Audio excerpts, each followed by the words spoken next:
No nii, ja möödas on siis nädal aega sellest, kui me lõpetasime oma cotton gin'i ehk siis puuvillatehase töö ja mõtlesime, et ei ole paremat aega kui praegu teha teile kokkuvõtte, sellepärast et tagantjärgi need mõtted võib-olla on teistsugused või üleüldse, et endale kokkuvõtteks, mis emotsioonid ja mälestused meil nagu sellest jäävad ja siis võib-olla keegi, kes vaatab ja mõtleb kunagi minna, siis teie saate ka mingit informatsiooni, et mis meil siis kokkuvõtteks need emotsioonid sellest puuvillatehase tööst on. Esiteks, mida on sul, Annes, kohe midagi, mida sa tahaksid välja tuua? Jah, et esmamulje jäi üldse ettevõttest väga hea, sest oli esiteks korralik koolituspäev. Tundus, et seda ohutust võetakse tõesti tõsiselt seal, sest sellistes kohtades võib õnnetusi juhtuda, kus ongi nii suured masinad. Need kottoni kuubikud juba kaaluvad mingi 227 kilo. Et õnnetused on kerged juhtuma, aga seal oli loodud kõikvõimalikud süsteemid, et ei oleks võimalik õnnetust juhtuda, kui sa järgid seda süsteemi. Lisaks meil anti korralik varustus kohe, kiivrid, kõrvaklapid ja kuna see on nii mürarikas koht, siis need muhmidega kõrvaklapid on väga vajalikud seal. Ilma nendeta ei saaks. Mina võib-olla räägiksin emotsionaalse poole pealt, et mina alustasin Puuks and Packsist ehk siis selline väga, meil on video ka sellest, meie esimene cotton gin'i video siis.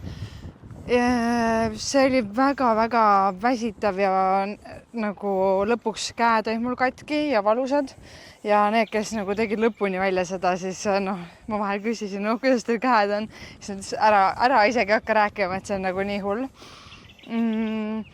Ja traktori peal oli mul nagu mõnusam, aga mul oli vahepeal ikkagi see pingelisi olukordi, sellepärast et ma tegin nagu 2 asja korraga ja vahel nagu tuli mul neid kuubikuid kiiremini välja, kui ma jõudsin farmist tagasi, kus ma käisin siis prügi viskamas. Nii et nagu selliseid pingelisi momente oli, aga mul oli õnneks inimesi, kes mind aitasid. Ja see oli ka, nagu mille ma tahan kindlalt välja tuua, et meie vahetuses, eriti oli meil väga-väga toredad töökaaslased, nii ülemuste poolest või supervisorite poolest, kui ka siis nende inimeste poolest, kellega me koos töötasime. Me saime lõpuks väga headeks sõpradeks ühe nagu mõndadega siis meie vahetusest, et meil oli ühed indoneeslased või 4 indoneeslast, 1 jaapanlane ja koreakad ka, üks koreakas. Nii et meil saime pärast või kui me ära lahkusime, siis me saime veel nendega pärast kokku ja väga-väga tore oli meil selles suhtes. Ja loodetavasti me kohtume nendega veel. Minu roll oli siis tõstukijuht. Ehk siis kuidas see välja nägi, oli tulid need cotton peilid, need on need kuubikud, siis tulid liftiga alla ja sellise rullikute peale. Rullikute peale mahtus kuni 15 tükki neid. Kui 16 tuli, siis üks juba kukkus ümber. Seda ei tohtinud lasta juhtuda. Tõstukijuhi töö on üks tahetumaid töid tegelikult seal. Ma ütleks kõige lihtsam, aga ta on väga monotoonne ja väga igav. Vastutust on seal ka, sest on suht kerge neid ümber ajada, neid hunnikuid. Et sa pead olema nagu keskendunud ja fookuses, aga jah, see ei ole midagi rasket, kui sa oskad tõstukiga sõita ja kui sa ise püsid nagu terane, et jah, midagi hullu sellest tõstukijuhi töös ei ole, et see on pigem nagu üks paremaid töid. Minul oli lihtsalt väljakutse see, et olin öövahetuses ja vahel sa lihtsalt oled nii väsinud, sellepärast, et me ei saanud lõpuks enam korralikult päeval magada. Aga jah, nii palju siis minu tööst.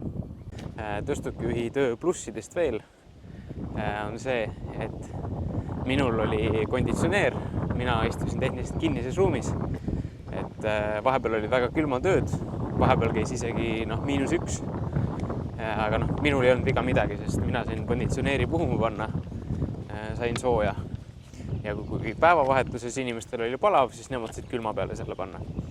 See on ka kindlasti üks pluss. Miinustest, ma ütleks, et põhilised miinused ongi see, et meeletult igav ja üksluine ja teine miinus on see, et sul on võrreldes teistega, sul on väga lühikesed pausid, et minul oligi pool tundi pausi ja see oligi põhimõtteliselt kõik siis. Et kui sa selle lindi peal, selle lindi tõmbad tühjaks, siis tehniliselt sul on kuskil 10 minutit. Ja selle 10 minutiga sa pead üles minema, sa ei jõua seal väga puhata, et mina sageli ei viitsinud isegi minna. Aga jah, väga enda aega planeerida ei saa. Minu töö oli siis alguses see Puus and Bags. Mul oli seal tekkis väike konflikt ühe teise tüdrukuga, kes oli juba 3 aastat selles kohas töötanud ja ta nagu tegi asju üle käte ja üle ta tegi täiesti suvaliselt asju ja ta ei hooli teistest töökaaslastest. Alguses ma arvasin väga pikalt, et see on minu probleem, aga hiljem, kui ma ära läksin siis sealt ja rääkisin siis nende teistega, tuli välja, et see aina süvenes ja mitte miski ei aita, et isegi suhtlemine ei aita. Mina ka tõin talle välja selle, et kuule, proovime teha tiimitööd ikkagi, et see on meie kõigi huvides, et kõik toimiks sujuvalt. Ja sellepärast ma olin ka väga õnnelik, et tegelikult ma sain siis selle traktori peale hiljem. Aga seal oli lihtsalt video pealt näha, võite vaadata meie esimest puuvillatehase videot, seal on väga hästi näha, mida ma tegin, see oli ikka kõik ka suht selline igav ja üksluine. Aga siis hiljem ma läksin prügipeilide ehk siis nende prügikuubikutega tegelema.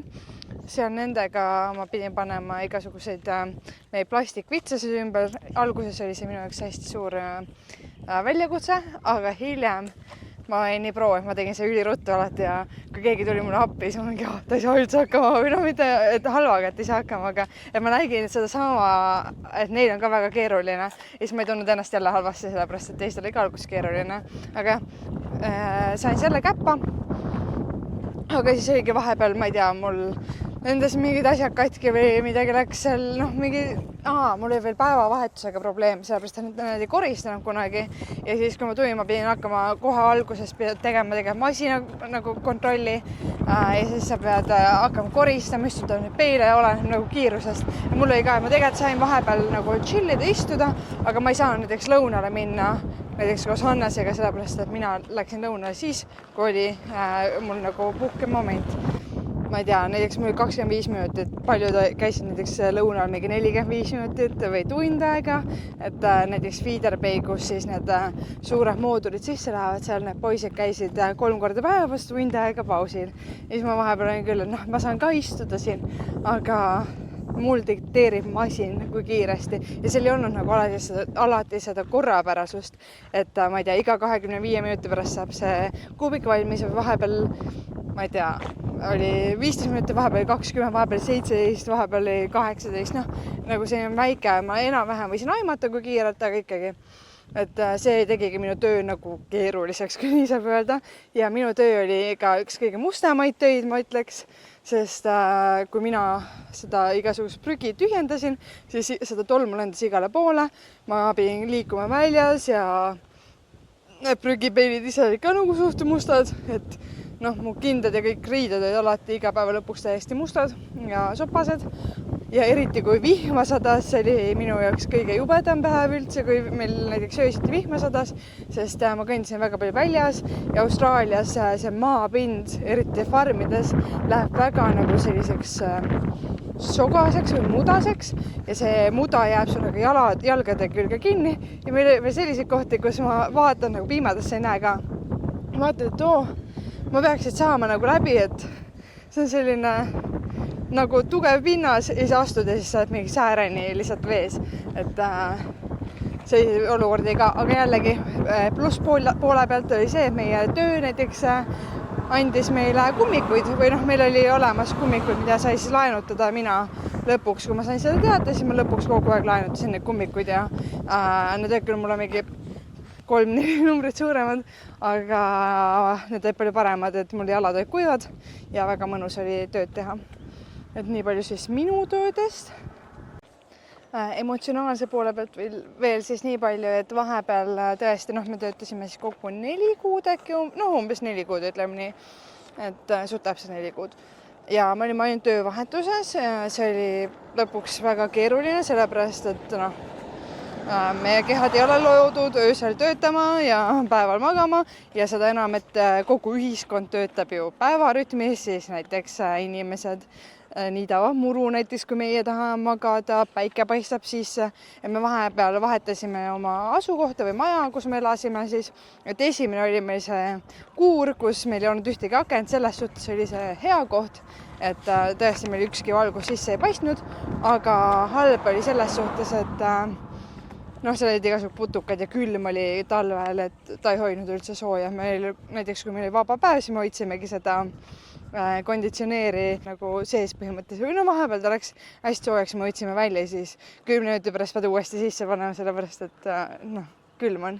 Ja siis ta ei läinudki nagu, tuba ei läinud alati nii soojaks. Aga see selleks. Siis me vahetasime või kolisime vahepeal ja siis me kolisime majja, mis oli nagu väga-väga mõnus. Aga selle maja miinus oli see, et seal olid sellised ribakardinad ja sealt tuli valgus täiega sisse ja me ei saanud siis väga hästi magada enam.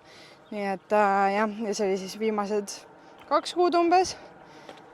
Ja üldse tekib väsimus, sa ei saa mitte midagi toredat teha, sa ei saa kuhugile minna, sellepärast, et kui see on vaba päev, siis sa esimene päev magad üldse maha, teise päeva sa peaksid juba valmistama nagu järgmisteks tööpäevadeks ette ja vahepeal ju muidu sul tekiks ikka mingi väike auk, et lähen kas või jalutama või midagi, aga kuna väljas oli pime ja külm, siis ega sa kuhugile minna väga ei taha ja ei jõua ja me käisime ühe korra matkamas ja see oli ka see, et me ohverdasime siis oma uneaega selle võrra, et me saaksime matkama minna ja see kõik rikub sinu süsteemi, see tekitab lõpuks väga selliseid kurbi mõtteid, lisaks siis veel mingi seedimishäireid, unehäireid, vahepeal meil Hannesega läksin nagu unerežiimid ka täiesti segamini, sellepärast et üks ärkas üles, teine magas edasi ja tekitab ka natukene nagu probleeme, ütleme nii. Ja veel üks miinus, et ongi see, et enamus nendes puuvilla džinnides on niimoodi, et sa pead vahepeal niikuinii öövahetuses olema, aga meie puuvilla džinnis oli niimoodi, et kui sa alustasid öövahetuses, siis sa olid hooaja lõpuni öövahetuses. Ehk siis me oli mingi 4 kuud jutti. Et esimene kuu oli nagu okei, talutav. Teine kuu läks nagu kehvemaks juba ja viimased 2 kuud oli siuke korralik kannatamine ja piin juba, et nagu Ave mainis, et igasugu unehäired ja asjad hakkavad juba tulema. Et see kindlasti ei ole tervisele nagu hea. Aga jällegi, kui saad päevavahetusse väga hästi. Aga plussipood selle öövahetuse suhtes on see, et kuna sa mitte midagi teha ei saa, siis sul jääb rohkem raha alles ja nüüd me saame fannida tänu sellele rohkem. Et meil on lihtsalt see, et me teeme kõike tagantjärgi, mis ma ei tea, kas see on just kõige parem, aga ma arvan, väga palju selliseid inimesi huvitab, kui palju raha saab. Meie näiteks öövahetuse eest ei saanud rohkem, ainult nii-öelda lõuna oli siis tasustatud, aga nagu me mainisime, siis meie lõuna näiteks võrreldes teistega oli palju lühem. Mina tihti, mis oli ka minu jaoks nagu probleem, oli see, et ma pidin kugistama alati oma toidu sisse. Ma rääsin nagu, kui Malgus Puuksenpäeksis töötasin, siis mul oli niimoodi, et 3 korda 30 minutit pause. Et iga mingi 1,5 või 2 tunni tagant tegime pause. Et see oli lihtsalt see kokkuleppeline. Ja siis hiljem oli mul 20 minutit umbes. Vahepeal ma nagu lõpupoole ma olin lihtsalt mingi vahepoolest keegi teine teeb, et ma tõesti tahan nagu süüa lõpuni, aga vahepeal ma lihtsalt, mitte vahepeal, tegelikult isegi lõpus ma kugistasin konkreetselt selle toidu sisse, sellepärast ma pidin juba tagasi jooksma. Nii et jah, aga positiivse poole pealt tõesti Cotton Ginnis teenib päris hästi. Me oleme väga rahul sellega, mis me nagu saime alati saanud paremini, sellepärast et meil oli siis Cotton Ginnis on selline asi, et on nagu penalty rates ehk siis see mingi boonustasud, et näiteks nädalavahetuseti saad topeltpalka, siis mingi ületundides saab 1,5 korda või 2 korda rohkem palka. Ehk see ongi nagu see, mis motiveerib sind nagu seal töötama, et sa saad nende ületundidest või nädalavahetustest rohkem palka. Aga meil oli päris mitu nädalavahetust, kus me pidime tööl olema ja siis midagi juhtus või siis näiteks pandigi lihtsalt kinni, siis mingi jalgpalli mingi võistlused olid ja kuna see firma, kus me töötasime, oli suur sponsor, siis pandi lihtsalt gin kinni ja meie kui siis tavalised töötajad, kellel oleks mingi mega hea palgaga päev, topeltpalk, siis saab natukene, noh, mitte kurjaks, aga siis saad ikka natuke kurb, et alati oleks saanud rohkem teenida, aga ütleme nii, et me oleme väga-väga rahul sellega. Meil oli selline graafik või roster, et 6 päeva töötame ja 2 päeva on vaba. Ehk siis 6 tööpäeva 8 päeva jooksul siis. Et jah, töötunde päevast nädala sees tegime 10 tundi tööd päevas ja nädalavahetustel tegime 12 tundi. Ehk siis töötunnid tulevad sinna kuskil keskmised töötunnid 60 tunni kanti. Lõpupoole me Avega tegime nädala sees tegime ka 12 tundi, et aitasime nendel džinneritel puhastada neid masinaid seal enne, kui masinad tööle pandi. Et siis saime ka natuke ekstra. Mida ma veel tahtnud öelda on see, et ma esimesed päevad või esimesed nädalad, kui me töötasime, siis ma ei saanud aru, miks inimesed tahavad seda tööd teha, sest minu meelest see oli meeletult nagu kurnav ja ma ei tea, ma ei saanud aru, miks inimesed tahavad teha seda, okei, ja ma saan aru nagu raha pärast, aga ma arvan, et väga paljudes teistes kohtades, kus on nagu a la sama, võib ka päris hästi teenida. Nii et ütleme nii, et see on väga hea koht, kus tööd teha, aga kindlasti on ka samaväärseid või isegi paremaid kohti, kus töötada. Ja mida ma ka nagu alati tööl mõtlesin, et ma olen täiesti kindel, et see töö ei sobi kõigile ja väga paljud inimesed ei suudaks seda teha, sellepärast et 10-12 tundi päevas töötada, 6 korda nädalas, on 2 vaba päeva ja eriti öövahetus. Nagu see öövahetus tegi minu meelest kõik palju keerulisemaks ja raskemaks. Ehk siis kindlasti tasu mõelda, aga nagu ta ei ole konti murdev, aga see oleneb, mida sa teed ja kõik see ja ma olen päris veendunud, et kõik inimesed ei suudaks ega ei tahaks seda tööd teha nii kaua. Ühesõnaga, selline oli meie puuvilla džinni kogemus, et kõigile ta ei ole, aga kindlasti pigem nagu hea töökoht. Eriti kui suudad ära kannatada selle eest, siis see tasu on päris hea ja võib-olla lähme järgmine aasta uuesti.